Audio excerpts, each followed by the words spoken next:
हाँ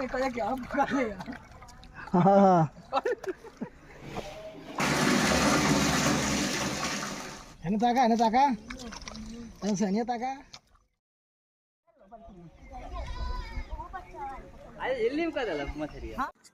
तो दोस्त लोग आ चुकल बानी। आज हम अपने खेत में पूरा देख सकते कि पूरा खेत में पानी लबालब बा, एकदम पानी गदागद लागल बा। और यहाँ लेके आईनी है पंप सेट। सुने में आए कि बाड़ा में मछली है सब, तो रोज सुनत करने की चला आज एक दिन उधाई जाओ। तो आज पूरा पंप सेट वगैरह लेके आईनी है। आज एम लगावल जी पंप सेट और मराई मछली। तो पंप सेट का बनने का तैयारी चल रहा बा। पंप सेट बनने के बाद फाइनली हमें सेक्शन फेंका गई। अब पापा हेल गई ना पानी में। बाकी जगह देखत हम कि कहाँ गढ़ा बा जहाँ पे मतलब सेक्शन लाग सके, जहाँ पे मतलब गड्ढा ज़्यादा रही वहाँ सेक्शन अच्छा से बैठ जाई, पानी बढ़िया से फेंके। तो वो हिसाब से एक खोज होता रहा कि कहाँ ज़्यादा गढ़ा बा। तो आप लोग देख सकते कि पानी को ज़्यादा में ना रहा, घुटना भरी पानी रहा, पर थोड़ा लंबाई ज़्यादा रहा, दूरी ले रहा तो पानी कुछ ज़्यादा रहा। तो एमे खोजत एगो गड़ा तो ना मिल, पापा के मिल गया एगो यही जो ईटा।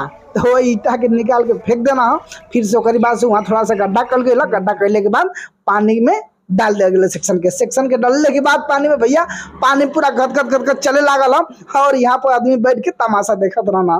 तो भैया लोग रहना, चाचा रहना, तो वो लोग कहत हो कि अरे भैया हमें बड़ा मछली बात है। पापा कहत हो कि नहीं मर्दवा डेणुला उड़ूला हुई यहाँ से। तो कहत हो अरे डेणुला हमें भैया रोज कूद दिली सामान के घरवा में से देख ही नहीं जा। तो हम कहने के लगत है कि आज मछली खाए के मिली, खूब अगर आत नहीं जाए, कुछ चिल्लर पार्टी रही, खूब मस्ती करत नहीं जा।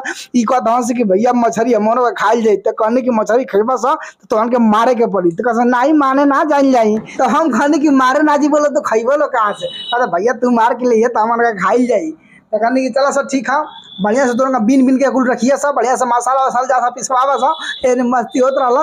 बाकी देखत हो कि हम धूप लागल हो जन आग नहीं छाए बसवारी के हैं। बाकी पानी उधात 2 घंटा लगभग हो चुकल बा। हमको लगता है कि आधा पानी लगभग खत्म हो चुकल बा। तो पूरा एकदम खेत के चारों ओर पूरा हरियाली लगल रहा। हमारे खेत बीच में ना रोपल रहा, बाकी सबको खेत में रोपनी हो चुकल रहा, धान लग चुकल रहा। हम के छाए बैठ के इंजॉय करते हैं। पापा भाई सब लोग रहा भेजन है जो चुलबुलिया कहने जो पानी नाप के आओ। तो कहलिए पानी नापे कहते भैया हो बहन तो ढेर पानी बा। तो हम कहने के बहन ढेर पानी बा तो बीच में मत हुई नहीं तो डूब जाइबी। तो ओकरी बाद से 3-4 घंटा के बाद देखा तो पानी कम हो चुकल बा। खेत में पानी कम हो गई, पानी कम गया थोड़ा सा हम लोग का मन गुदगुदा लेकिन लगत है कि मछली इतनी बार मरा दी। पर धीरे धीरे भैया सांझ होखे लागल। आपके पास चिल्लर पाल्टी पूरा बाल्टी उल्टी लेके जाल उल लेके आवे लगल। काहे से कि पानी खेत में कम हो चुकल रहा। अब मछली मारे का धीरे धीरे प्लानिंग होखे लागल। तो पानी जब कम हो गई ओकरी बाद से अब मछली फरफराए लगल सब बीच में जो सीधरी रही सब भुड़की मारे लगल सब, मोटर में जाए लगल सब, कटाए लगल सब। तो वहाँ लगा दिल गई जाल कि जाल लग जाई तो मछली कटैया से ना बचल रही तो हमन का काटल जाई। तो फिर पानी कम होखले के बाद लगा दिल गई जाल। जाल से जो ऊपर का मछली रही सीधरी वगैरह कभी कि छान ले जाओ। काहे से कि जब छानल ना जाए तो मछलियाँ भाग जाती है या फिर मिलिया से कि ना मिलिया सा।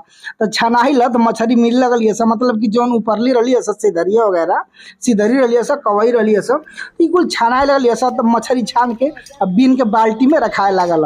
ओकरी बाद से अच्छा खासा लगभग मिल लगल 1-2 किलो मिल गई। तो करने की तब मसाला वसाला पीसा सा ओके पटपटुआ बनावा सा लिट्टी से खाए वाला। तो मछली लगभग आधी बाल्टी मिल गई रही सा। अब कुछ देर बाद पूरा खेत का पानी खत्म हो गई। जब पूरा खेत का पानी खत्म हो गई तो और बढ़िया से मछली मिले लगली है सब। तो पूरा एकदम मछली जितना रही है सब पूरा पेटी में भराए लगली है सब, धराए लगली है सब।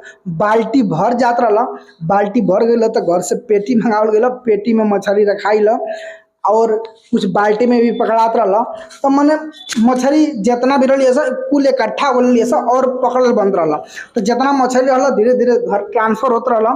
काहे से कि जगह है ना रहा। तो बाकी जो मछली पकड़ाई रही है 1-2 पेटी तो ओके लेके चल गए ना सतीश घरे। घर ले जाइले के बाद ओके पूरा खंगरा वंगरा कर लेके रखा जा। तो देख सकत हो कि एक पेटी पूरा मछली भाई सतीश खंगारत हम खंगरले के बाद एक अब पूरा मतलब कि बढ़िया से काल के रखा जाओ।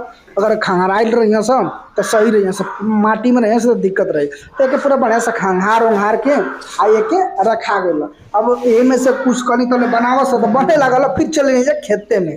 हम तो भैया बैठल नहीं, बड़ा गर्मी होता रहा, धान में बैठल रही, मछली मारा रहा, बस वही देखत रही। पूरा मछली हिड़ हिड़ के मरा दिला। अब भैया खाली बरारी, गिरई, रहू, मन दुकेवन दुकेवन मछली ना होली से एक हाथ को खाली उहे मिलत रही। तो अब कहनी कि अब छोटवर से ना पकड़ाई छोट बड़वर की मछली, तो अब आ गए यहाँ बड़वर टीम। तो यहाँ आ गया खाली चरण भैया, जीवन की एकदम देखा था वो कैसी बीनत हमारे एकदम महुआ नहीं यार, कुछ कुछ कुछ कुछ कुछ कुछ पूरा एकदम खूब मतलब पकड़े में कह के बहुत मजा होता। राजकुमार भाई, कालीचरण भैया खूब पकड़ना, सतीश पकड़ता ना आ खूब मछली पकड़ने के बाद पूरा बाल्टी गदगद से भर जाता रहा। हमार काम रहा खाली ढोबल, लोग पकड़ के रखत रहना, हलो हम साइकिल से ले जाके घरे पहुंचावत रहनी। तो आप लोग देख सकते हैं कि कितना के ने कूदत है, खाली बररिया मैंने पकड़ लेला हम लोग, ई थुइया ऐसा कवैया ऐसा सिधरिया ऐसा, तो पूरा आई छोटका मोटका कुल पकड़त रहना सकत भैया, बड़ा मजा होता पकड़े में। कहीं पकड़ा से पकड़ा एक तरफ पूरा खेत में सब लोग मछली मारत रहा, एकदम पकड़ पकड़ के रखत रहा, और गर्मा गर्म एकदम से मछली बनत रहा, कहीं चल के मारल जाई, अब मार के चल दी तो खाई जाई।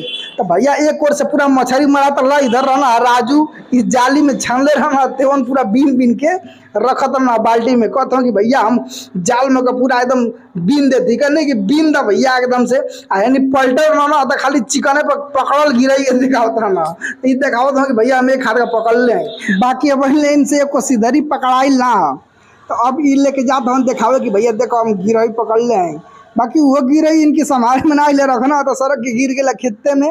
फिर से ओके कालीचरण भैया ओके पकड़ के दिखावत हूँ कि देखो मैंने बरारी पकड़ लिया, फिर दोबारा सड़क गई लिया, तो फिर से ओके खूब जबरदस्त तरीके से पकड़ लेना, दबा के पकड़ भागबू कहाँ, पकड़ के ओकर बाद से रख देना बाल्टी में। बाल्टी में रखले के बाद सब जना एक पूरा मछली मारत बा। आ देख सकते हो कि बिया भी छिटाइल बा, एक तरफ चारों तरफ से पूरा मछली मरात रहा, और एक तरफ रोपनी होत भी आवत रहा। तो एक तरफ से ऐसी मछली मरा, एक तरफ से पूरा रोपनी बैल। तो आज का ब्लॉग में बहुत मजा आइला, मछली खाए में मजा आइला, और मछली मारे में भी मजा आइला। तो आज बहुत मजा आयल। आप लोग के वीडियो कैसा लागल कमेंट जरूर करो, और अच्छा लागल होगे तो लाइक जरूर कर दे। बहुत बहुत धन्यवाद आप सभी को, बहुत बहुत शुक्रिया, थैंक यू।